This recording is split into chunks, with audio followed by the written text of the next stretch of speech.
তো আমি কারো নাম বলবো না, আমরা আমাদের অনুষ্ঠান শুরুই করব রাজাদার প্রয়াত রাজা নাগের প্রতিকৃতিতে শ্রদ্ধার্ঘ নিবেদনের মধ্য দিয়ে।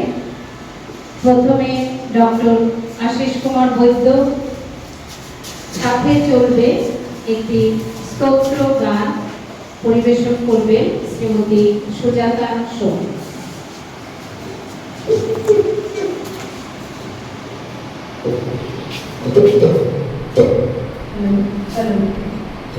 প্রয়াত রাজা নাগের প্রতিকৃতিতে শ্রদ্ধা নিবেদন করলেন ডক্টর আশিস কুমার বৈদ্য মহোদয়। এবার শ্রীমতী চিত্রা রায়, আমাদের রাজ্যের বরিষ্ঠ সাংবাদিক।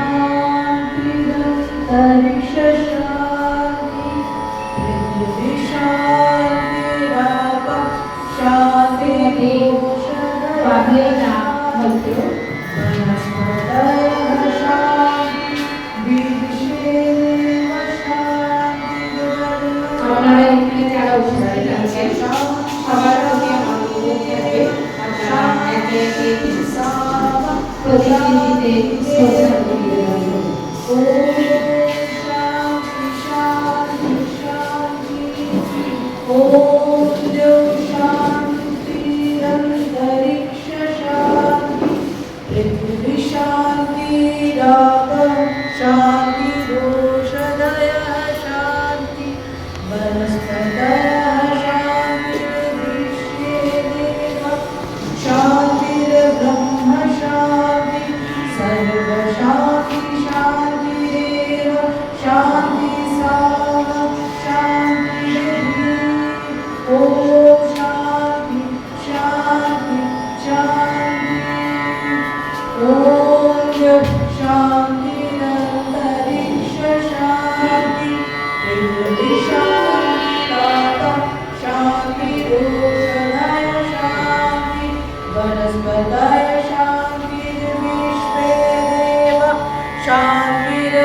ধন্যবাদ সবাইকে।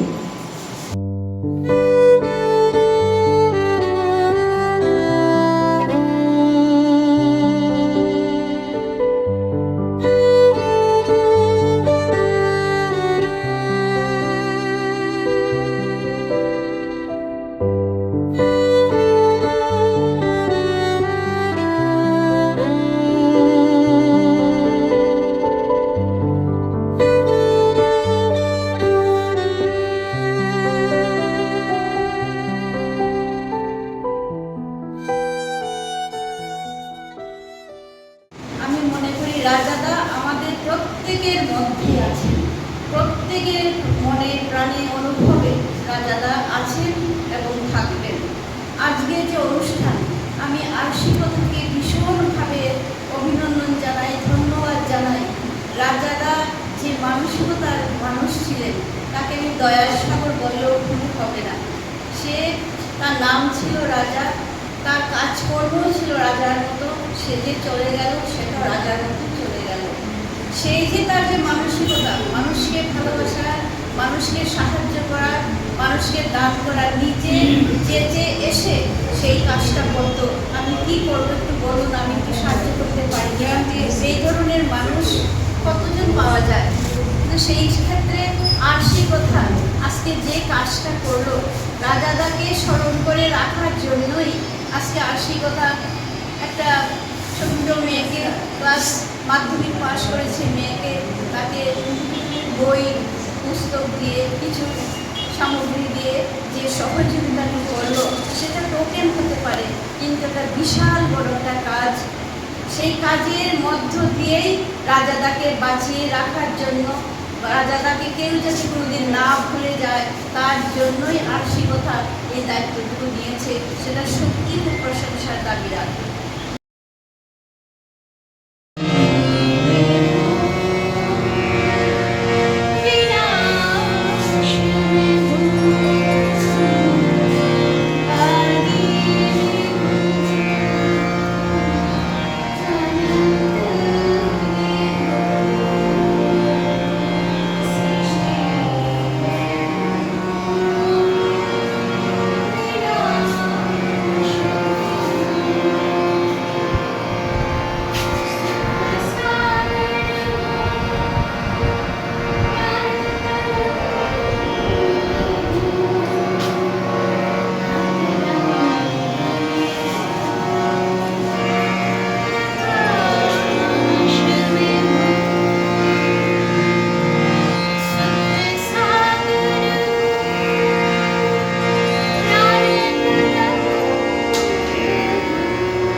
আমি ভগবদ্গীতার সাংখ্য যোগে একটা কথা বলেছেন ভগবান,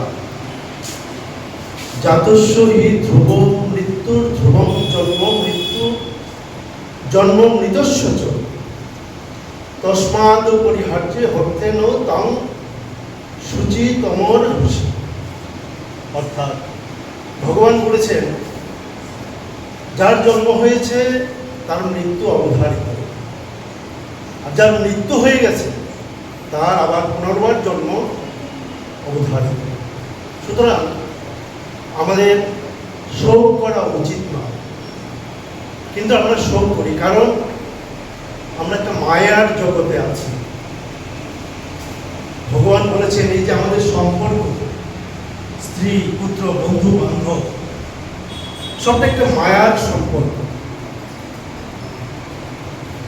আমাদের মৃত্যুর পরে কিন্তু এই সম্পর্কটা আর থাকে না। চৈতন্য চরিতামৃতে আমরা দেখেছি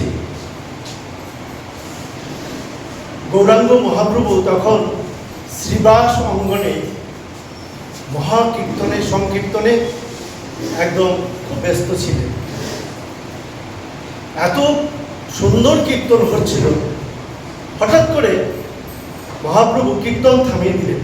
থামিয়ে দিয়ে শ্রীবাসকে বলছেন, শ্রীবাস, কীর্তনটা ঠিক জমছে না, কোনো কিছু অঘটন ঘটেছে তোমার বাড়িতে?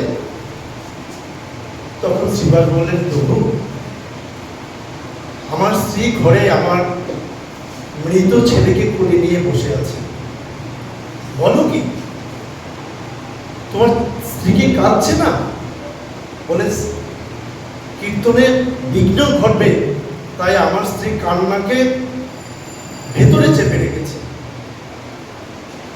চলে গেলেন ভেতরে। শ্রীবাসের স্ত্রী সঙ্গে সঙ্গে পায়ে একদম জড়িয়ে ধরে বললেন, আমার ছেলেকে ফিরিয়ে দাও, আমার ছেলেকে ফিরিয়ে দাও, না হলে আমি বাঁচব না। তখন চৈতন্য মহাপ্রভু ছেলেটাকে জীবিত করে দিলেন, বলে বলছেন, তোমার মা তোমাকে ডাকছে। তখন ছেলেটা বলছে, কার মা? আমার মা? আমি তো কত জন্মে কত মা পেয়েছি, আপনি কোন মার কথা বলছেন? তখন চৈতন্য মহাপ্রভু বললেন, দেখো, তুমি কার জন্য কান্না করছো? তুমি যার জন্য কান্না করছো সে তো জীবন পেয়ে তোমাকেই চিনতে পারছে না। তো এটাই হলো আমাদের জীবন। আরেকজন অভিভাবক, উপদেষ্টা, আমাদের সবসময় পথ দেখিয়ে চলে, সুজিত ঘোষ। উনি আমাকে খুঁজে বের করতো, যে জায়গাতে আমি কোথাও কন্যায় থাকি, যেখানে থাকি, আমাকে খুঁজে বের করতো। বা পঙ্কজও একটা কোনো নিমন্ত্রণ হতো, উনি খুঁজে বের করতো। লাস্ট টাইম শান্তিনাথ মেঘের যে প্রোগ্রামটা ছিল, মনে হয় পুরো প্রোগ্রামে সারাক্ষণ আমার সঙ্গে কেটেছে।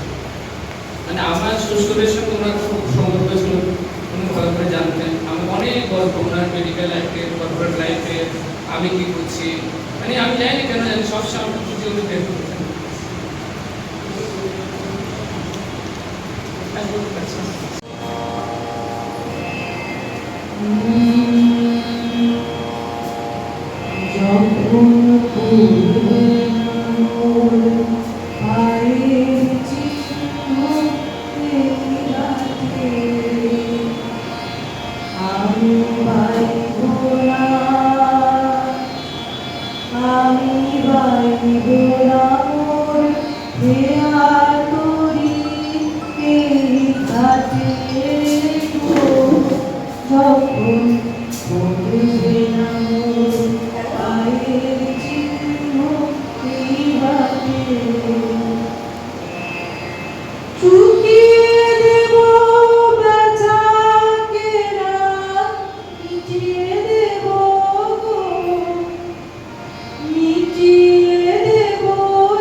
আমার কাছে রাজাদা একজন শিশুর থেকে কোনো কম ছিলেন। যেরকমটা আমি পছন্দ করি উনি ঠিক সেরকমই ছিলেন। কথা বলতে গিয়ে কি বলবো না বলবো বুঝে বলা বলি নেই, একদম সহজ সরলভাবে খোলামুলি কথা বলবো। আমার মনে আছে যেদিন আমি প্রথম আশি কথার সঙ্গে আমার পরিচয় করিয়ে দেন শান্তনুদা আমাকে, সেদিন দুজনকে একসঙ্গে পুরস্কারে ভূষিত করেছিলেন কর্পোরেটর হিসাবে। না আমি কর্পোরেটর, না রাজাদা কর্পোরেটর, কিন্তু সেই কর্পোরেটের শব্দটা শোনার পর থেকে আমার রাজাদার সম্পর্কে জানতে আগ্রহ হয়েছে। কর্পোরেটর বলতে গেলেই আমরা একটা বিশাল জিনিস মনে করি, সহজ সরল উদার অন্তঃপ্রাণ। আমাদের ধর্মীয় শাস্ত্র অনুযায়ী একজন ব্যক্তি তখনই বড় ধার্মিক বা মোক্ষপ্রাপ্তি করেন যখন তার মনটাকে সহজ সরল উদার করে তুলতে পারে। তার মধ্যে থাকবে না লোভ, হিংসা এবং ঘৃণা। এবং রাজাদার মধ্যে প্রত্যেকটা জিনিসই ছিল, যে কারণে রাজাদা ধর্মীয় ব্যক্তি না হওয়া সত্ত্বেও আমার দৃষ্টিতে একজন ধর্মীয় ব্যক্তিত্ব। এবং ওনার জীবনে যে দান দক্ষিণা করেছেন তা আমি খুব কম মানুষকেই দেখি এভাবে উদার হস্তে দান করতে। অবশ্যই সেখানে সহধর্মিনীর একটা সহমত থাকে, সেক্ষেত্রে আমরা এটা অস্বীকার করতে পারি না। রাজাদার এই বড় ধরনের কর্মকাণ্ড সত্যি তার প্রারব্ধকে আরো বলবান করে তুলেছে। এবং যেহেতু আমি প্রথমেই বললাম আমরা প্রত্যেকে একটা আত্মা, একটা নাটক শেষ করে আরেকটা রঙ্গমঞ্চে নিজেকে তৈরি করে তোলার জন্য আরেকটা নিজেদের সাজিয়ে তুলি। তেমনি আমার বিশ্বাস রাজাদাও আরেকটা জগতে যাচ্ছেন বা গেছেন, যেখানে নিজেকে আরেকটা রঙ্গমঞ্চের নাট্য চরিত্রে প্রতিভূতে সাজানোর প্রচেষ্টায় আছেন। কিন্তু ওনার যে ব্যক্তিগত বা আত্মার যে গুণ, সততা, উদারতা, সরলতা, সহজতা, এগুলি কিন্তু ওই জন্মেও থেকে যাবে।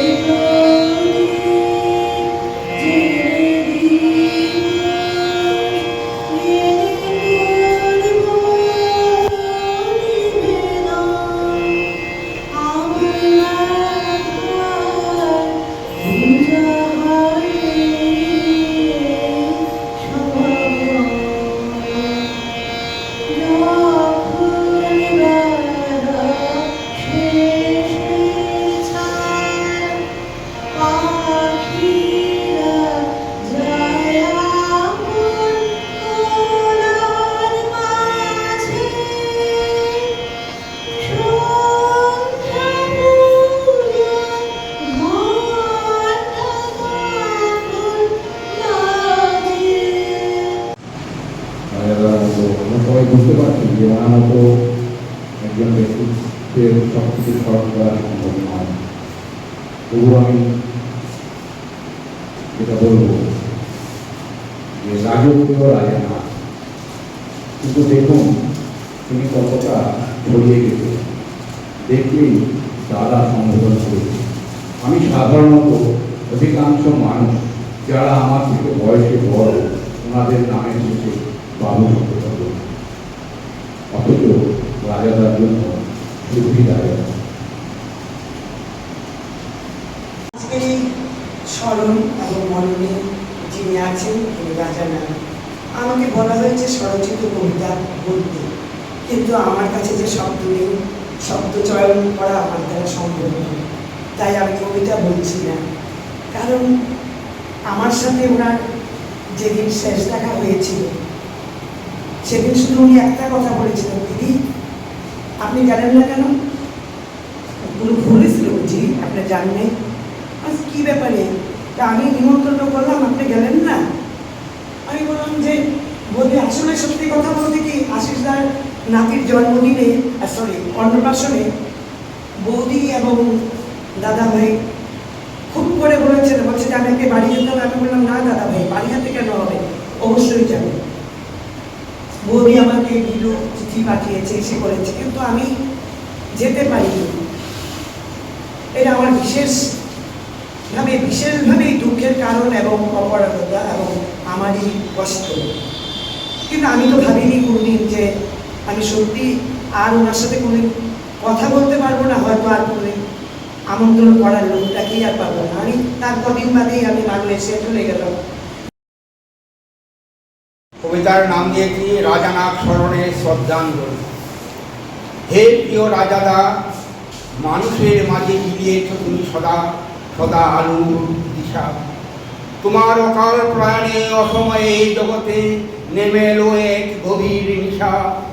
অপার পৃথিবীতে অসহায় মানুষের পাশে দাঁড়িয়েছ তুমি বারবার পরম মমতায়। সারাটি জীবন ধরে তোমার কর্ম নীতি ছিল পরের তরে আত্মের সেবায়। রাজাদা আমাদের সকলের অন্তরে সবসময় থাকবে। রাজাদাকে ভুলার মতো নয়। রাজাদের সঙ্গে যখনই দেখা হলো তখন বললো, জমাতি এইভাবে ছোটাছুটি করবেন না, আপনি হঠাৎ বিছনায় পড়ে যাবেন, আপনি একটু নিজেকে যত্ন করুন, এইভাবে ছোট না হয়ে এইভাবে দৌড়ান কেন? আপনাকে দেখে আমার বাড়িতে গেল, সেখানে গিয়ে আমার মার নাচ দেখে বললো, সত্যি আপনি একজন মানে সত্যিকারী শিল্পীর মেয়ে, এই জন্য আপনার মধ্যে একটা শিল্পীর ছাপ হয়েছে। বলেছেন যে শারীরিকভাবে না থাকলেও মানসিকভাবে তার নৈকট্য, তার সংস্কৃততা, তার উজ্জ্বল উপস্থিতি আমাদের হৃদয়ে রয়েছে। তার প্রধান কারণ হচ্ছে শুধু নামকরণের জন্য নয়, তিনি নাম যেমন রাজা, তার নাম যেমন ছিল রাজা, এবং সব কিছুর মধ্যে একটা রাজকীয় বিষয়টার ব্যাখ্যা দুইভাবে হয়। একটা হচ্ছে ভোগবাদী রাজকীয়তা, আরেকটা হচ্ছে দানবত্তাশীল রাজকীয়তা। ওই দানবত্তাশীল রাজকীয়তার মধ্যে তিনি বিরাজ করতেন। বহুমুখী প্রতিভা ছিল তাকে আমরা একজন কর্পোরেটের সেক্টরের উজ্জ্বল নক্ষত্র হিসেবে যখন দেখেছি, ঠিক তেমনি তাকে একজন প্রকৃত জনদরদী সমাজ সেবী হিসেবে দেখেছি। আর্থিকতা বিশেষ করে যেখানে সেবামূলক কর্মসূচিগুলো, সাংস্কৃতিক কর্মসূচিগুলো সংগঠিত করেছে, সব জায়গাতেই তিনি আজীবন আমৃত্যু উপস্থিত ছিলেন। সে কাঞ্চনমালার কথা মনে করে সেই চা বাগানে প্রচুর ওষুধপত্র নিয়ে গিয়েছিলেন। কিংবা আমরা এখানে এই বিজয় সঙ্গের পেছনে ওখানে দরিদ্র নারায়ণের যে সেবাটা, দরিদ্র নারায়ণদের মধ্যে যে অন্ন বিতরণের কর্মসূচি নিয়েছিল, আমাদের এই আশিকতা নিউজ পোর্টালটা শুধু সমাজ সেবামূলক, সাংস্কৃতিক এবং সাহিত্যমূলক একটি সংগঠন, সেখানেও রাজাদার কন্ট্রিবিউশন ছিল অবশ্যই। এখন যে ছবিটি আমরা দেখেছি, এটা একটা প্রতীক। রাজার মধ্যে বসে আছেন একটি রামসিংহাসনে। তার তিনতলায় যখন আমি যেতাম, সেটি একটি রাজকীয় বৈভব এবং অন্তঃসম্পদে পরিপূর্ণ একটি কক্ষ, যেখানে সব কিছু সুন্দর, যেখানে যেটা মানায় সেভাবে সাজানো ছিল। ব্যক্তিগতভাবে তিনি আমাকে বাবুর দাদা হিসেবে দেখতেন। আমাকে প্রায় বলতেন, আমাকে রাজাবাবু না বলে রাজা বলতেই তো পারে, কিন্তু আমি এটা পারি না। রাম ঠাকুর এটা পারেনি কোনোদিন, তার ভক্তদেরকে আপনি করে বলতেন।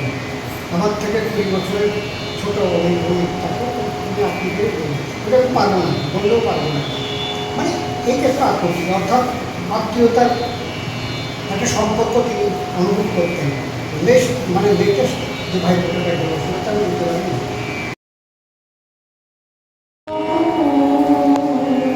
তুমি